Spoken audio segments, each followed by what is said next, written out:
அஸ்ஸலாமு அலைக்கும் வரஹ்மத்துல்லாஹி வபரகாத்துஹு. நேற்றைய தினம் அமைச்சர் விஜித்த ஹேரத் නීතියෙන් කිසි බාධාවක් නැහැ. මුස්ලිම් අය නර්සස්ලාට ඩොක්ටර්ස්ලාට මේක අඳින්න එපා කියලා සර්කියුලර් එකක් කියමු කොහෙවත් ගහලා නැහැ.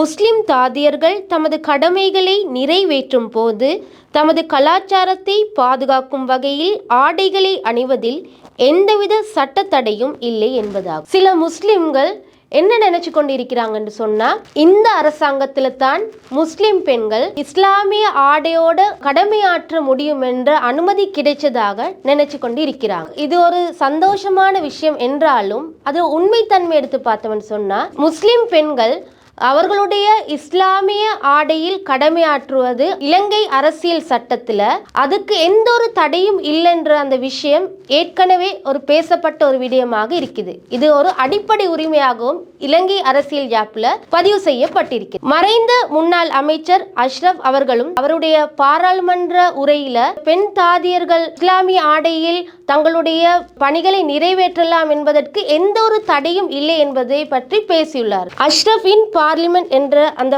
புக்ல வால்யூம் 79 நம்பர் 19 ஆகஸ்ட் 7 1992 முஸ்லிம் ஃபீமேல் நர்சஸ் யூனிஃபார்ம் என்ற தலைப்புல அவருடைய உரைய பேசியிருக்கிறார். அந்த உரையில இலங்கை அரசியல் யாப்பின் ஆர்டிகல் 14 படி every citizen is entitled to the freedom, அதாவது ஒவ்வொரு குடிமகனுக்கும் அவனுக்கு தனி சுதந்திரம் உண்டு என்று பேசியுள்ளார்கள். அப்ப இந்த பெண் தாதியர்கள் அவர்களுடைய இஸ்லாமிய ஆடையில் கடமையாற்ற முடியும் என்ற அடிப்படை உரிமைக்கு எந்த ஒரு தடையும் இல்லை என்பதை மறைந்த முன்னாள் அமைச்சர் அஷ்ரப் தன்னுடைய உரையிலே கூறியுள்ளார். அப்ப இது ஒரு இன்றைக்கு நாங்க நினைச்சு கொண்டிருக்கிறோம் இது புதுசாக வந்த ஒரு அடிப்படை உரிமை என்றும், அதே போல இது ஏற்கனவே பேசப்பட்ட ஏற்கனவே உள்ள அடிப்படை உரிமை என்றதையும் நாங்க மறந்துட்டு இருக்கிறோம். ஆகவே எமது உரிமைகளை நாம் பயன்படுத்த வேண்டும். அதை பயன்படுத்தாததால தான் இன்றைக்கு இது ஒரு முஸ்லிம் பெண்கள் தங்களுடைய